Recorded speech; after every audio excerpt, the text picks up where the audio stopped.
Let me start with a question. How many ducks do you see?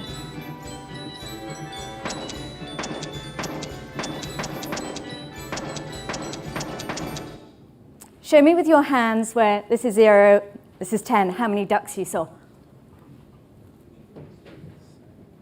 Great, I think most people saw 10. How many rabbits did you see? Some people saw rabbits, but I'd say the majority of people are looking a bit confused at this point. Let's run the film again. This time, count the rabbits.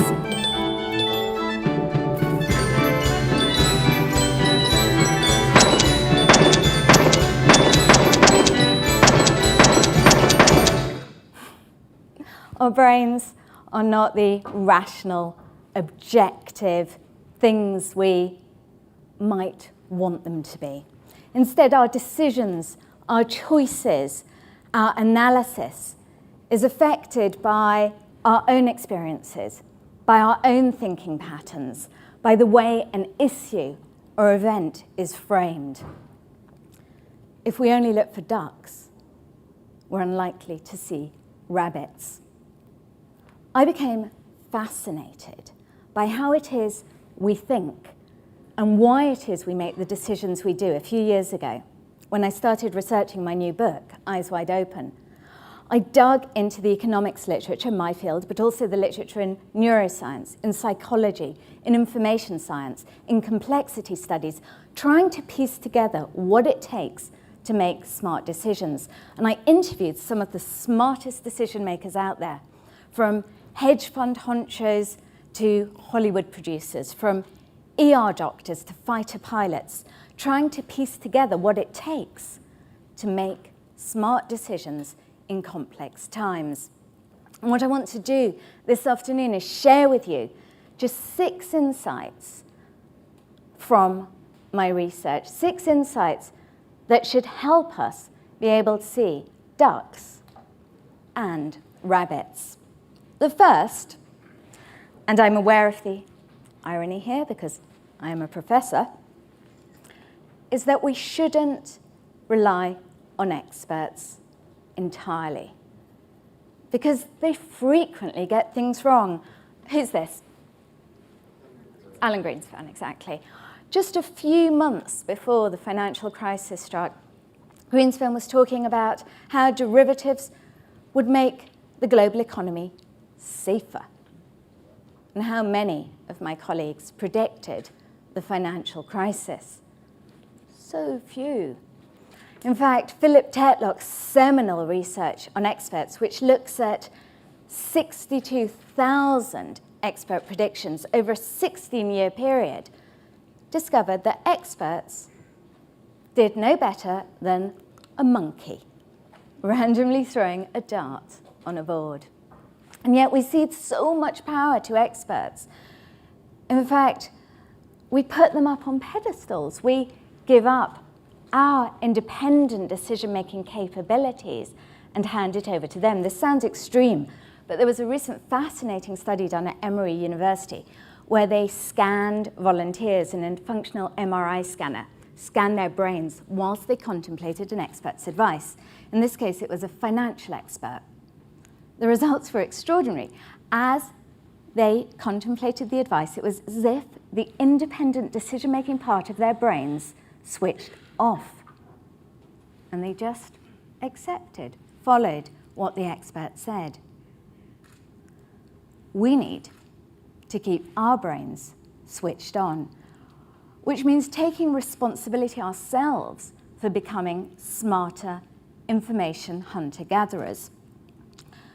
Essential, if we're to do this, is for us to actively seek out, it turns out, discordant and divergent points of view, which isn't what we tend to do. In fact, we tend to seek out information that corroborates, echoes, confirms what it is we already believe. When we get that sort of information, we get a dopamine rush, similar to as if we'd eaten chocolate, had sex, or fallen in love.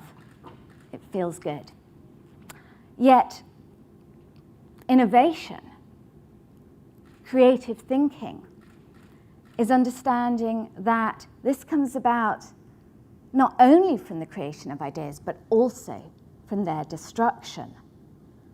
We need to take our cue from Abraham Lincoln, who famously had a team of rivals, who famously surrounded himself with really smart people with very different points of view, in the knowledge that in that cut and thrust of discussion, better insights would come about than JFK, who made the notoriously terrible decision to back the CIA invasion of the Bay of Pigs with an environment, with a group of people who echoed what he had to say. It was a classic example of groupthink, of yes people. We need to have people who are challenging our own points of view. Essential as well when we're thinking about what kind of teams we need to build in these complex, fast-moving times is to actively create teams that are defined by difference. Again, we don't tend to do that. We tend to create teams which look more often than not like that. Yet there's a vast body of research now which shows of how much better decision-making is when teams are made up of people of different gender, different ethnicity, different age. Fascinating research on age diversity within groups being determinants for success. Skills, different skill sets also proven to be essential for making smart decisions. Does anyone know where Kate was last month? Bletchley, yeah, Bletchley. Bletchley was an example of a place that really took this idea of difference, people with different skills, to heart, charged with cracking the Enigma code, a code so difficult to crack that the odds of cracking it were estimated to be 150 million to 1. The powers that be created a group of people with very different skills. They didn't only have mathematicians and engineers, people you'd expect. The team comprised also of antiquarian booksellers, linguists, Egyptologists, crossword puzzle enthusiasts. It was a ragtag group, and it delivered. Winston Churchill, when he went to Bletchley, supposedly said, "Well, I told you not to leave any stone unturned. I didn't think you'd take me so literally." But it was the difference within that group that is thought to have played the critical role in enabling them as a team to crack the code. Another insight from my research, especially important in these fast-moving times, is for those of us who have had success already, not to be blinded by what has worked for us in the past. Hands up if you ever had a Nokia phone. Hands up if you still have a Nokia phone today.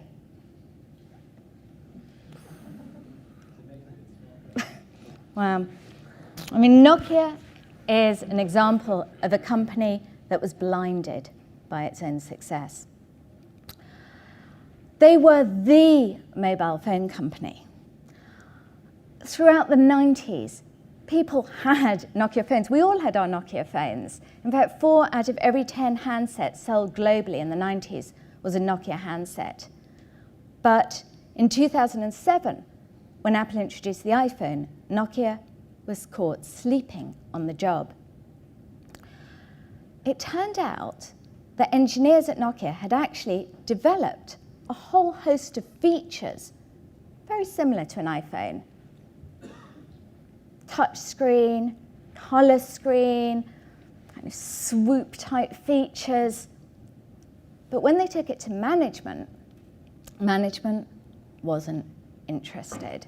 They said, no, we know what makes us successful. What makes us successful is a phone that you can drop from 7 foot and the screen doesn't crack. Well, that wasn't what people, it turns out, really valued. History is not an army on a forward march. What worked yesterday may well not work tomorrow, especially in a world as fast-moving as ours, especially in a world as complex as ours.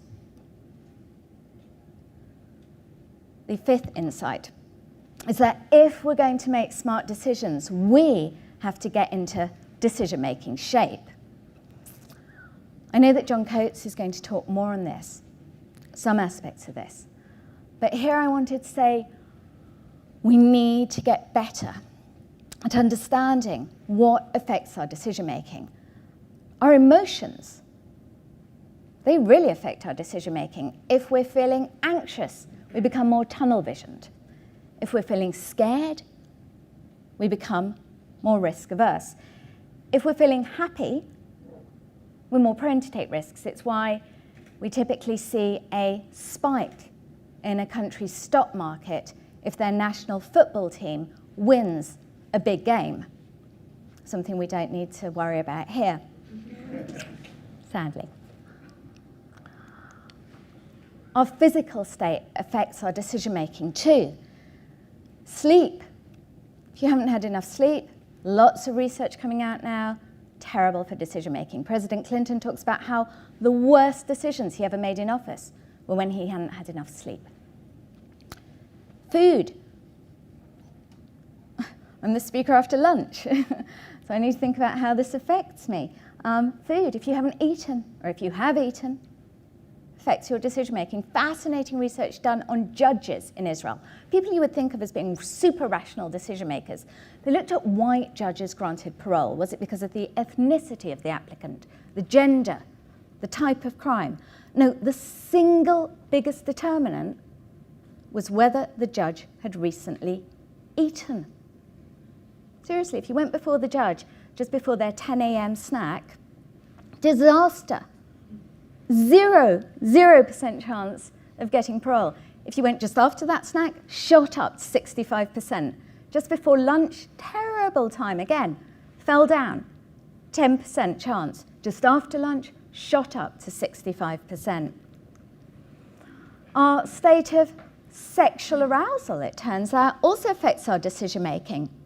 Fascinating research done in Canada with male undergraduate students. They showed them one of two images, either a Victoria's Secret model or a neutral object, a rock. They then gave them a financial decision to make. The guys who'd been looking at the Victoria's Secret model made significantly worse financial decisions than the guys who'd been looking at the rock.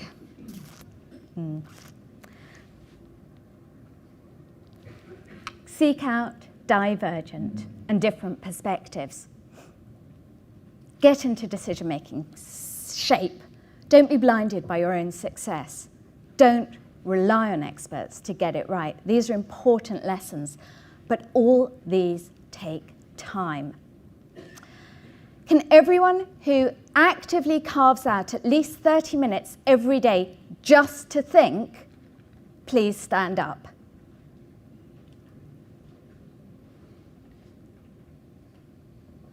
Wow. We don't have time, do we?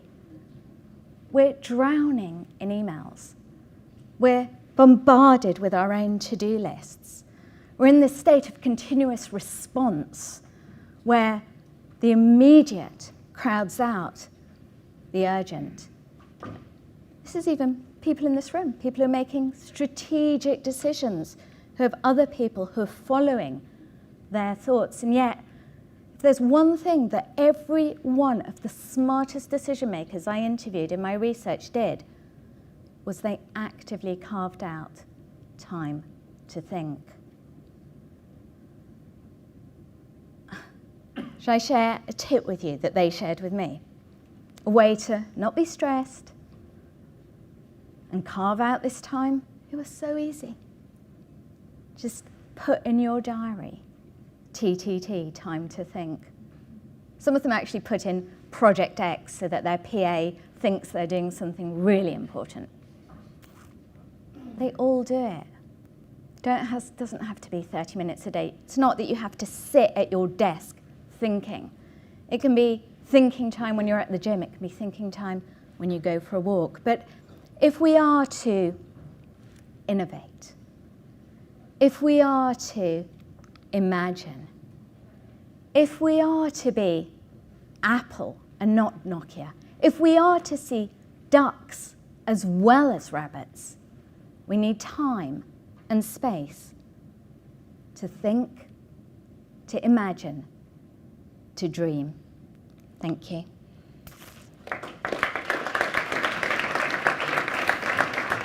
So, Noreena, Yes. you're smart, you're busy. Yes. Completely honest answer here. How much have you changed your own behaviour based on the research you did for the book? So much. It makes me realise kind of how flawed I was as a decision maker before, and I thought I was a good decision maker, and I advised a lot of people on big decisions. So I'm so much better at noting things like my emotional state. So thinking, oh, I'm waiting for blood test results. That's making me anxious, because it turns out it's not that you can't have emotions. That's the good news. It's all about noting them. I've definitely got better at the carving out time to think. I mean, I literally do it before I check my emails in the morning. So, have that time, and I find it really valuable for thinking strategically. I am much more careful about advice and information that resonates and kind of being drawn to that. I'm much more prone now to seek out information that jars, to at least to be able to interrogate that. So, yeah, I think I've learned a lot. Are we allowed to multitask? Can we brush our teeth and use that as our TTT time? I'm just trying to be efficient here. Yeah, I think if it's not if it's a routine task, Okay. walking, brushing teeth, yeah. Everybody go back home tonight and spend like 12 minutes brushing your teeth. Good decision to get Noreena Hertz. Thank you.